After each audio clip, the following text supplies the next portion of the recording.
What's up UFC fight fans, UFC lovers, welcome back fight fans, fight lovers। दोस्तों UFC में आए दिन कोई राइवलरी शुरू होता है, कोई राइवलरी खत्म होता है, तो ये सब चलता रहता है। बट कुछ ऐसे फाइटर्स के बीच में कुछ ऐसा होता है कि वो मतलब एक तो पर्सनली भी काफी होता है और मरते दम तक साथ नहीं छोड़ता है। तो ऐसे ही एक राइवलरी जो शुरू हुआ था UFC 229, जिसका जिक्र आज तक होता है।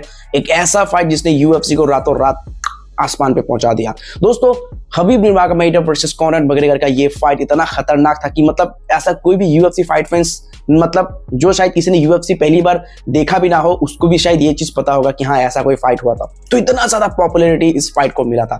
लेकिन दोस्तों अगर बात करें तो हबीब का तो चलो सब मामला ठीक है, क्योंकि भाई ऑब्वियसली उसने काफी डोमिनेट तरीके से हराया था। बट कॉनर मैकग्रेगर के लिए मतलब ये एक नाइटमेयर बन गया है जो आज तक उनके पीछे पड़ा ही हुआ है। तो रिसेंटली हुआ कुछ ऐसा ही बवाल जिसने मतलब थोड़ा सा और ज्यादा भड़का दिया था कॉनर मैकग्रेगर को, जिसकी वजह से उन्होंने किया कुछ ऐसा हरकत कि मैं आप सोच भी नहीं सकते।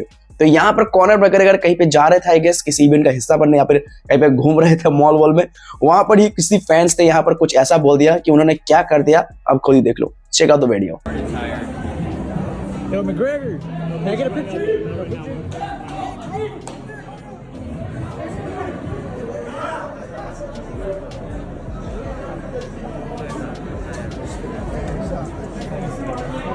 Spit in your face, what you do? Nothing. Just spit in your face, you do nothing.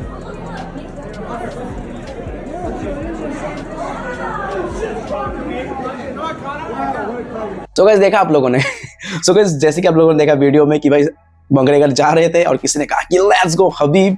बस ये सुनते ही उन्होंने दोबारा यू टर्न मारा और उसी बंदे के पास गए और उसको मुंह पे थूक दिया। उसके बाद बोल रहे हैं कि मैंने तुम्हारे मुंह पे स्पीट किया है, आप क्या कर लोगे। ऑब्वियसली भाई एक तो पहला बात है कि तुम इतने सारे आदमी ने तुम्हें मतलब यहाँ पर प्रोटेक्शन दे रखा है, तुम्हारे आगे पीछे है, तो भाई कौन क्या ही कर सकता है। देखो ऑब्वियसली अगर तुम्हें फाइटिंग आता हो या ना आता हो, लेकिन कोई तुम्हारे मुंह पे ऐसे थूक के जाएगा, तुम क्या करोगे बताओ। कुछ ना कुछ तो करोगे, ऑब्वियसली बात है, कुछ ना कुछ तो करोगे ही। बट उसके पास कोई चॉइस था नहीं, क्या कर सकता था। सिक्योरिटी वाले आसपास थे तो कुछ भी नहीं कर सकता था। बट यहाँ पर थूक के भी क्या फायदा हुआ, क्योंकि जब उसको मैच के अंदर में ही हबीब ने ऐसा हराया, उसके बाद उसके ऊपर में थूक भी दिया, तब वो कुछ नहीं कर पाया। तो अब कितना भी कर लो, अब तो भाई वो टाइम जा चुका है, वो चेंज नहीं कर सकता। उसको इसी के साथ ही जीना पड़ेगा कि एक तो हबीब ने उसको सबमिट भी कराया और उसके बाद उसके ऊपर में स्पीड भी किया, थूका भी है, जिसका जिक्र आज भी काफी सारे फाइट फैंस लेते हैं, मजे ले लेकर बोलते हैं। पर कैसा मुझे नहीं पता कि कॉनर मैकग्रेगर के साथ और आगे क्या क्या होगा। मुझे लगता है कि उसको इंडिया बुलाना चाहिए और थोड़ा उसके कहते हैं ना भाई कुंडली उंडली चेक करा के उसको थोड़ा शांति हवन क्या क्या है भाई करवाना चाहिए, तभी शायद उसके ग्रह शांत होंगे। यार मुझे नहीं पता कि कॉनर मैकग्रेगर का नेक्स्ट मूव क्या होगा। बट भाई ये वीडियो भाई मतलब फनी भी लग रहा था और थोड़ा सा मतलब अजीब भी लग रहा था। मतलब इतने चिड़चिड़े होते हैं ना वो हबीब नूरमगोमेडोव का नाम सुनते ही मतलब आग बबूला हो जाते हैं। खैर अब देखना होगा कि फ्यूचर में हमें कॉनर मैकग्रेगर क्या दोबारा किसी फाइट में नजर आएंगे या फिर ऐसा भी हरकतें करते करते उनका खेल हो जाएगा खत्म। ऑलराइट यूएफसी फाइट फैंस, अगर हम बात करें बहुत ही ज्यादा मतलब सरप्राइजिंग अपडेट के बारे में, तो गाइस इलिया टोपुरिया वर्सेस अलेक्जेंडर वोल्कानोव्स्की, क्या ये ऑफ है या फिर ऑन है? क्योंकि रूमर्स इतने तगड़े फैल रहे हैं कि भाई क्या ही बताओ। भाई इलिया टोपुरिया वर्सेस अलेक्जेंडर वोल्कानोव्स्की, ये रूमर फैल रहे हैं कि UFC 314 का ये इवेंट हो चुका है कैंसल ऑफ। जी दोस्तों, अब अलेक्जेंडर वोल्कानोव्स्की फाइट करेगा against Diego Lopez for the interim featherweight title. And यहाँ पर रिपोर्ट ये आ रही है कि UFC कुछ बिग सरप्राइज कर रहा है, जहां पर इलिया टोपुरिया वर्सेस इस्लाम मखाचेव का हो सकता है फाइट।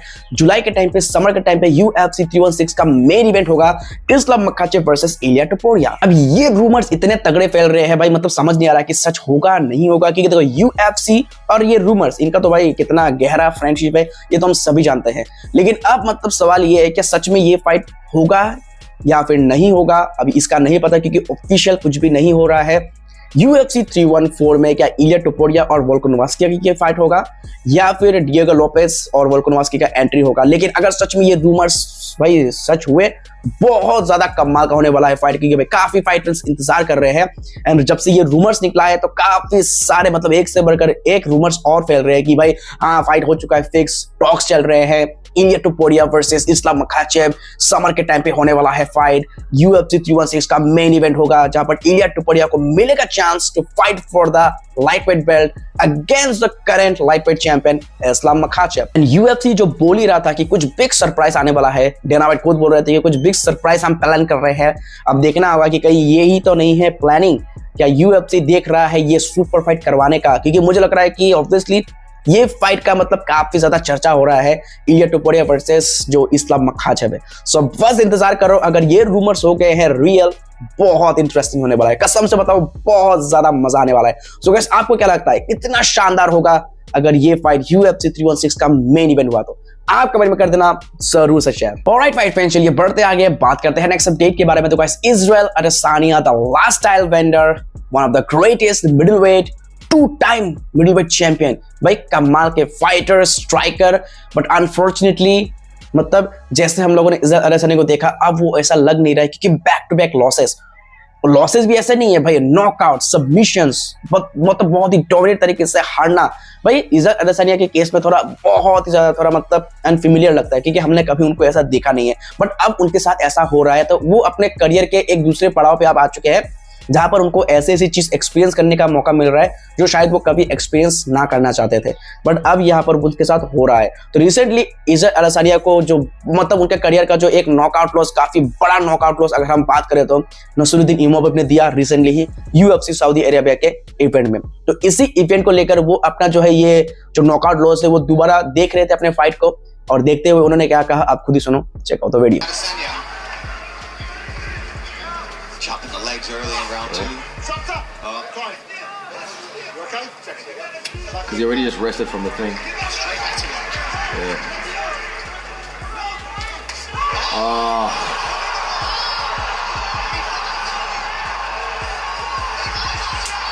Fair game.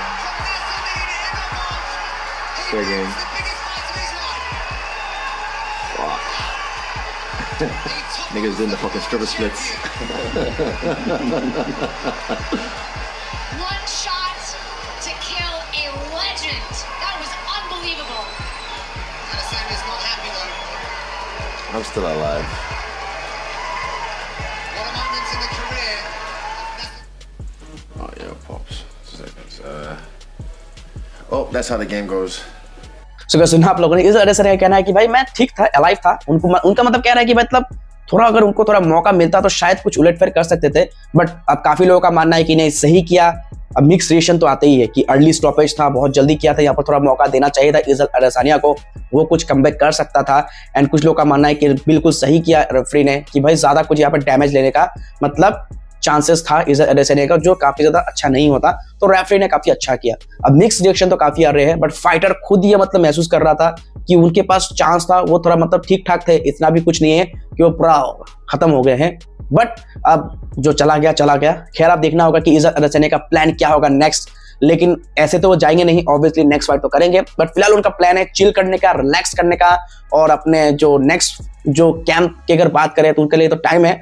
फिलहाल उनके जो टीम मेंबर्स है जिनके फाइट्स हमें देखने का मौका मिलेगा, तो उनके साथ वो टाइम स्पेंड करना चाहते हैं, उनके प्रिपरेशन में उनके साथ देना चाहते हैं। खैर अब देखना होगा कि उनका नेक्स्ट फाइट कब तक हमें देखने का मौका मिलेगा, क्या एंड ऑफ द ईयर या फिर कुछ 3-4 महीने बाद ही हमें इनका फाइट अनाउंस होते हुए नजर आएगा। खैर अब देखना होगा कि UFC क्या डिसाइड करता है, एंड क्या हमें लास्ट फाइट देखने का मौका मिलेगा इजराइल अदेसानिया का या फिर नहीं। अब काफी लोगों का मानना है, काफी वेटरन फाइटर्स का मानना है कि अब हो चुका है इजराइल अदेसानिया का स्टोरी खत्म, अब उसको ग्लव जो है हैंग करना चाहिए, क्योंकि यही है उसका एंड। अब देखना होगा कि क्या होता है इजराइल अदेसानिया का नेक्स्ट मूव। वेल गाइस, यहाँ पर अगर हम बात करें, एक बहुत ही शॉकिंग अपडेट ये है कि एक फाइटर को कर दिया गया है रिमूव। UFC सऊदी अरेबिया का अगर सबसे बोरिंग फाइट कोई था तो वो था हेवीवेट डिवीजन में सर्गी पाव्लोविच वर्सेस जेर्जिनियो रोजेनस्ट्राइक के बीच में। ये फाइट इतना बोरिंग था, इवन डेना व्हाइट खुद बोल रहे कि बहुत ही हॉरिबल था, क्योंकि सब लोग को लग रहा था कि भाई दोनों हैवी नॉकआउट आर्टिस्ट फाइट कर रहे थे, कुछ तो धमाका देखने का मौका मिलेगा, बट ऐसा कुछ भी देखने को नहीं मिला। सुपर बोरिंग स्लीपी वाला परफॉर्मेंस था, इनफैक्ट मैं तो खुद सो गया था। बट अगर बात करें तो इस फाइट के तुरंत बाद यहाँ पर जेर्जिनियो रोजेनस्ट्राइक को कर दिया गया है UFC रोस्टर से रिमूव, हैवीवेट से उनको कर दिया गया है अलग। अब मतलब वो नहीं है UFC का हिस्सा। मुझे लगता है कि देखो हारो जीतो, बट यहाँ पर इंटरेस्टिंग बनाने का मौका था रोजेनस्ट्राइक के पास, क्योंकि भाई उनके ऊपर में ऑब्वियसली प्रेशर्स था। तो अब मतलब अब तो वो जा चुके हैं UFC से, अब देखना होगा कि कहां पर उनका मतलब अब दोबारा करियर होता है शुरू, या फिर कुछ अलग ही यहाँ पर मोड़ लेंगे रोजेनस्ट्राइक का करियर। बट अनफॉर्चुनेटली अब वो नहीं होंगे UFC हैवीवेट का हिस्सा। फिलहाल अगर बात करें तो हैवीवेट काफी ज्यादा बोरिंग लग रहा है, देखना होगा कि इसको इंटरेस्टिंग बनाने के लिए डेना वाइट क्या तिगरम लड़ाते हैं, बस करो इंतजार। ऑलराइट फाइट फैंस, चलिए बढ़ते आगे बात करते हैं नेक्स्ट डेट के बारे में। तो गाइस एलेक्स पोआटन परेरा दोस्तों ये बहुत ज्यादा रिस्पेक्ट शो कर रहे हैं और अप्रिशिएट कर रहे हैं कि आज वो अपने करियर में इतने पीक पे है, इतने टॉप पे है, तो उसका कुछ श्रेय क्या, बहुत ज्यादा श्रेय जाता है इज्जत अदेसानिया को, क्योंकि जो राइवलरी, जो हिस्ट्री उन दोनों को मतलब इतना ज्यादा मतलब ऊपर लेके गए, उसके वजह से आज काफी ऊपर बैठे हुए हैं एलेक्स परेरा अपने करियर में। दोस्तों एलेक्स परेरा का कहना है बिकॉज ऑफ इज्जत अदेसानिया मैंने आज जो भी हासिल किया है सच में वो उसके वजह से ही किया है, क्योंकि अगर वो वैसा इंटरव्यू ना देता, जो चिंगारी अगर वो मेरे अंदर में ना भड़काता, तो आज मैं इतना आग नहीं फैला पाता यूएफसी में। ये कहना है एलेक्स पोआटन परेरा का कि भाई जो भी हो हमारी राइवलरी इतनी कमाल का था, जो हमारा राइवलरी था, जो हमारा हिस्ट्री था वो बहुत ही ज्यादा शानदार था, जिसके वजह से मतलब इतना कमाल का था ये, जो मतलब इन दोनों के बीच में जब राइवलरी शुरू हुआ था, जब एलेक्स परेरा का एंट्री हुआ था, तभी से एक जो स्टोरी बनना शुरू हो गया था, जो स्टोरी लाइन उन्होंने बनाया है यूएफसी के अंदर में, हर एक फाइट फैंस ने उसको एंजॉय किया। सच बताओ तो मुझे तो काफी पसंद आया ये स्टोरी, काफी ज्यादा इंटरेस्टिंग था, क्योंकि भाई पास्ट में जो हुआ था उनके बीच में, फिर यूएफसी में आके खत्म हुआ, एक दूसरे का काफी रिस्पेक्ट करते हैं, और ये चीज एलेक्स परेरा डिनाई नहीं करते हैं कि उनके करियर में जो भी हुआ है बिकॉज ऑफ इज्जत अदेसानिया, क्योंकि अगर वो ना भड़काते तो शायद वो भड़कते नहीं और यहाँ पर यूएफसी में फड़कते नहीं। तो भाई ऑब्वियसली भाई एलेक्स परेरा तो भाई क्या बोलो, कमाल के फाइटर है, रिस्पेक्ट अच्छे से करना जानते हैं, जो सच में डिजर्व करता है। एंड सच में बताता हूँ काफी मजा आता है उन दोनों के बीच में जब देखना के मिलता है कि अच्छे खासे मतलब एक दूसरे को ग्रीट कर रहे हैं, अच्छा खासा फ्रेंडशिप मतलब बिल्ड हो रहा है, एंड एक दूसरे के साथ ट्रेनिंग करने का भी बातचीत चल रहा है। देखना होगा क्या फ्यूचर में हमें ये दोनों राइवल कमाल के फ्रेंड्स बनते हुए नजर आएंगे और क्या एक दूसरे के साथ ट्रेनिंग करते हुए नजर आएंगे, बस करो इंतजार। Alright UFC fight fans, that's it for today's video. I hope कि ये सारे अपडेट्स आपको बहुत ही ज्यादा पसंद आया होगा दोस्तों। वीडियो पसंद आया तो लाइक करना बिल्कुल भी मत भूलना, चैनल पर नहीं हो तो सब्सक्राइब करना तो बिल्कुल भी मत ही भूलना। मिलते हैं किसी और अगले वीडियो में, तब तक के लिए take care, keep watching UFC now Hindi.